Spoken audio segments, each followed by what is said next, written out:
All right, guys, what is going on? Today, we have a video that's a little bit different. So, we're going to be LS swapping a 2018 Toyota RAV4. No, we're not. I'm just kidding. That'd be pretty funny, but I think my sister-in-law would probably be mad. Today, we're actually going to be doing a brake job on a 2018 Toyota RAV4. Let's get it started. Moving on to the rotor. The rotors from factory are shipped with stuff on it. I believe it's called Cosmoline. I really don't know, but it's either Cosmoline or some sort of an oil. And it makes it so the rotors don't sit in the packages and flash rust. So obviously you don't want to buy a brand new rotor and it's full of rust, because then you take it back and you'd have issues down the road with your brakes if this was all pitted. So they put something on it to coat that. You need to make sure to take that off. It's recommended to use brake clean and not a fiber or white rag, anything like this, because it will leave little fibers in the crosshatches. So I would use paper towel. Unfortunately, I don't have any, and I'm really not going out right now. So don't do this. Use brake clean, use paper towel, or even the blue shop towels, little shop rags. Those work really good. You can get them at the auto parts store. I'm all out, so we're gonna use this. This is Purple Power in a rag. The Purple Power is a really strong degreaser. But with the white rag, I don't know if you can see that, there's actual little fibers that are left behind. You don't want that. While I'm over here, I'm gonna go ahead and take this hubcap off too. You should just be able to get your finger right in behind it, just like this. They do make a pry bar tool for it if you don't feel comfortable doing that, but usually you can get them right out without breaking them. Before I even use this gun, I always put air tool oil in it. I've had this since high school, so like last year. No, just kidding. I'm coming up on 10 years of graduating, so it's been quite a bit. I know I do look like I'm 15 though, so everywhere I go, I get carded. Oh, Cletus just came on. Nice. Let's get going. Anytime I work on anything, I always watch YouTube videos. So we got the new Cletus video. Let's see what we got.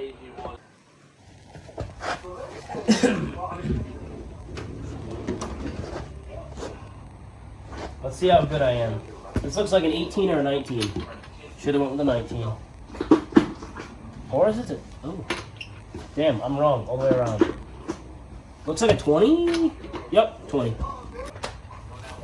So it's a 20. Nice.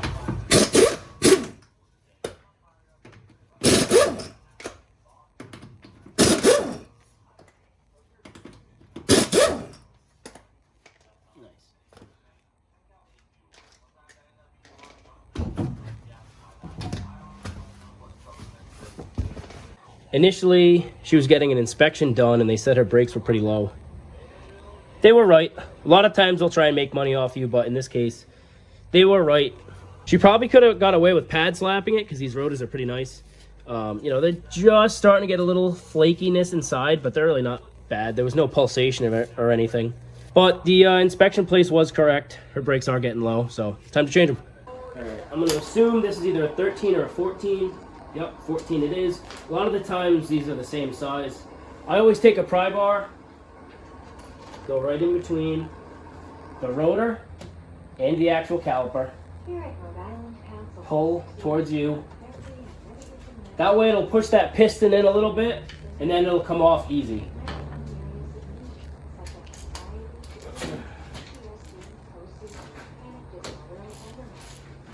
I had a feeling this was going to come apart nice and easy.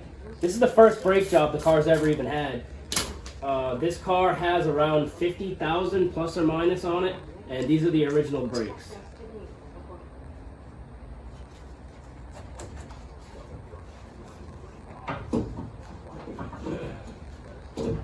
Alright, so that'll hang out right in there. It's not going to go anywhere.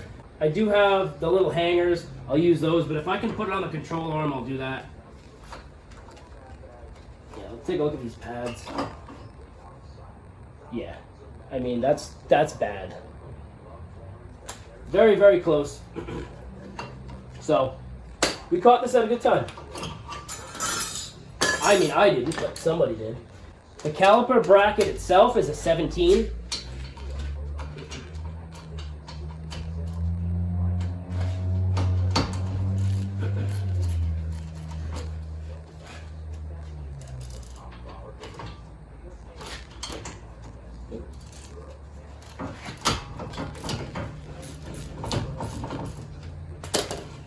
Oops. Sorry, snap-on ratchet. Caliper brackets are in pretty good shape. Usually if they're all rusty, I'll take all the clips off and I will sandblast everything in here so that the clips sit flush. But I'm not going to have to on this. These are pretty clean. So for this next part, you got two options. You can beat the rotor with a hammer. That works. Or you can get 2 bolts. I believe these are 5/16. I want to say this should be metric anyways, but they start, so we're going to give it a shot. We're going to take our 13 here. We're going to send it.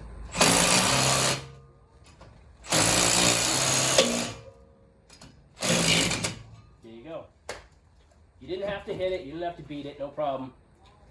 There was rust buildup behind there, so you could have sat there and hit it, but I don't really have a lot of space. You guys are propped up on a motorcycle right now, and this garage is really tight because I have a lot of stuff, so that was the best option.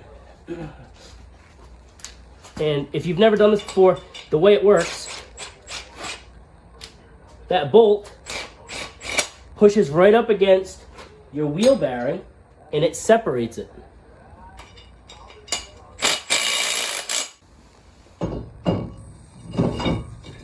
Put our rotor on. This is optional if you guys want to. Sometimes it's kind of a pain to line up the brake pads while the rotor's kind of flopping around. So just use a lug nut. Just one should be fine. Here's our caliper hardware. Let's check our slide pins. That one moves. All right, this one doesn't move, so we are gonna actually have to deal with that. These are supposed to move freely in and out.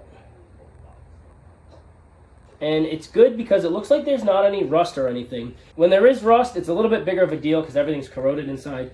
But it looks like this just needs some lube on it. I don't have a little thing of bearing grease at the moment. I'm out of it. Of course, that's always how it goes when you need it. So I just took some grease out of my grease gun. This is high temp red bearing grease. I'm going to take a little bit of this. Get it right in there. Try to get as much of it as I can inside, just to lube everything up. You don't want too much grease because it'll come right out of the rubber. So right there, that's about perfect. Get a rag, wipe any of the excess. If you really had to, you could use anti-seize as well, but this already has some sort of grease in it already, so that's what I'm going to go with. A lot of times too, you'll have issues. I don't know if you can see it now, but that little rubber piece will swell up and cause big problems where you're not able to put the slide pin back in the caliper bracket. All right, so we're moving nice and free, just like we should be. We're gonna pop our clips off and use your fingers, screwdriver, whatever works for you. They should just pop right in. Make sure they're seated nice and flush, just like that. It's important to note that these have little stoppers on the sides. So on the outsides and the insides, some of them don't. So you need to be careful. I've seen it where people, and I've even done it, the actual brake hardware will be slid in and it'll be touching the rotor and you're gonna have a brake noise forever. Then you gotta take it all the way back apart and do it again. So just make note of that, depending on whatever you're working on. In this case, like I said, they're stoppers. Or just make sure that nothing's touching on the inside. Whatever works best for you. All our hardware is on. Now we can put the caliper brackets on. Everybody has their own personal preference. This is just mine. Anytime I do any brake jobs, I make it a point for the caliper bracket bolts themselves, I will use a red Loctite. And then for the actual caliper itself, going to the slides, I'll use blue Loctite. At one of the first shops I worked at, that's how we did it. And I really liked that system. I haven't had any issues with it. I don't know about you guys, but I like to be a little bit on the safer side, so I'll use Loctite.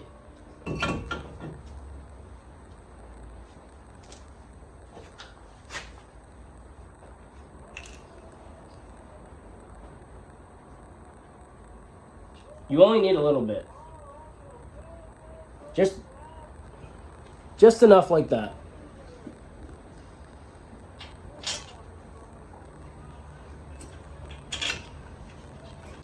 I'm gonna snug everything up with the ratchet, and then we're gonna torque it.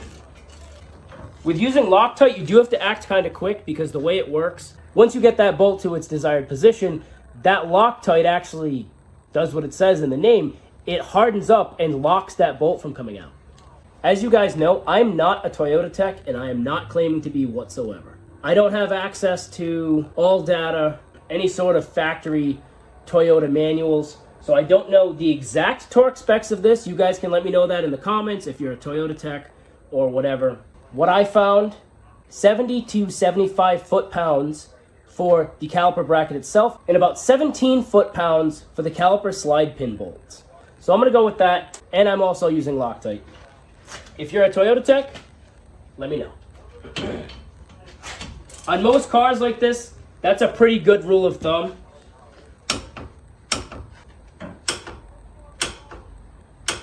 That's 70 down below. If you look at the old pads, there are these little clips that go right on them. So you guys can see that right there. So just make note of that, how they go when you put your new ones on. They're not from the manufacturer, so they're going to be a little bit different.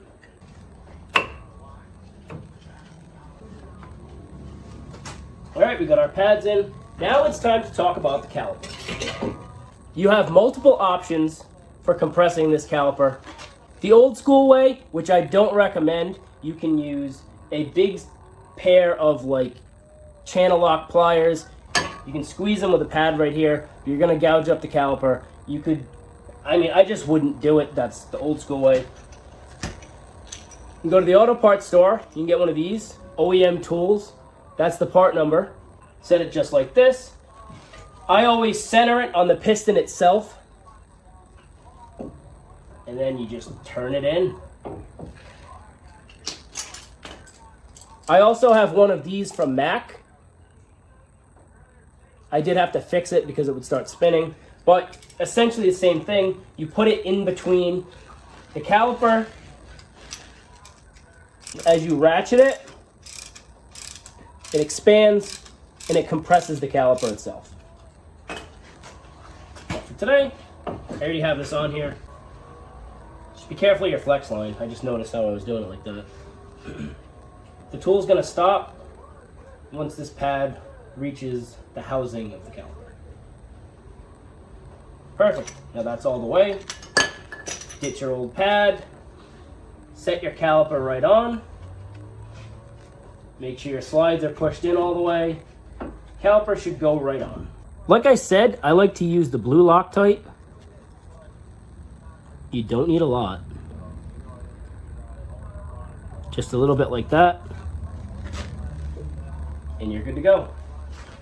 We're gonna set the torque wrench down to 17 foot-pounds, like I said.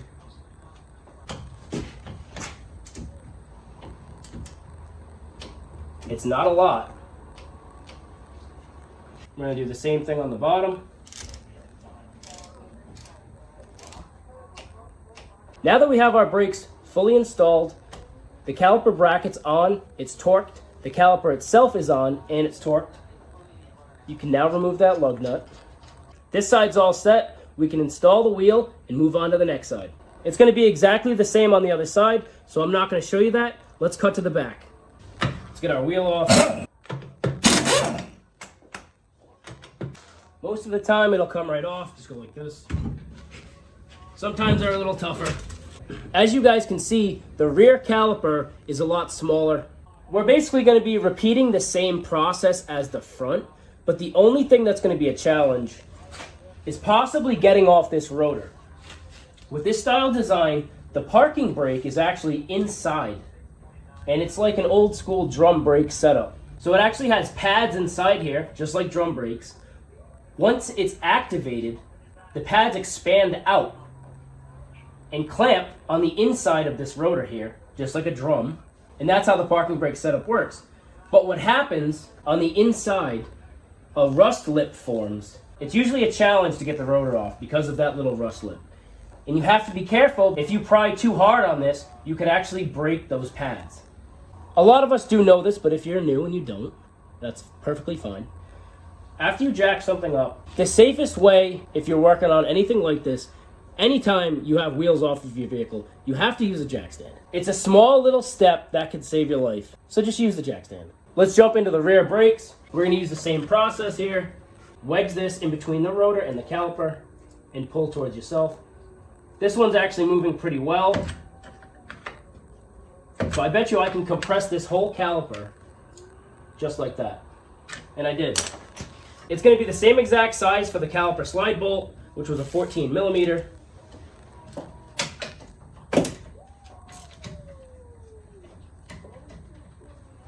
This one's kind of tough for me to get into because of the way that this line's routed. So this is what they call a mid socket. I'm going to need a short socket. I don't want a chance damaging this brake line. This jack's pretty convenient. I can leave that right there. Our pads are definitely seized up. And it looks like we have our anti-rattle clips on both pads in the rear, and they're on the bottom. So make note of that when you're replacing this. For the caliper bracket itself, it looks like it's still a 17 millimeter.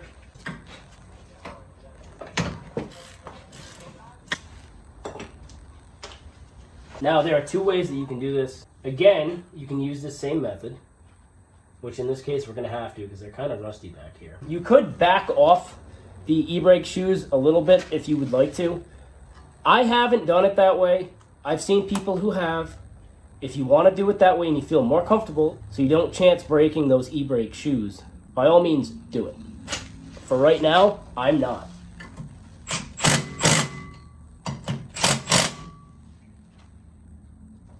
But if I break them, then you will see me replace them.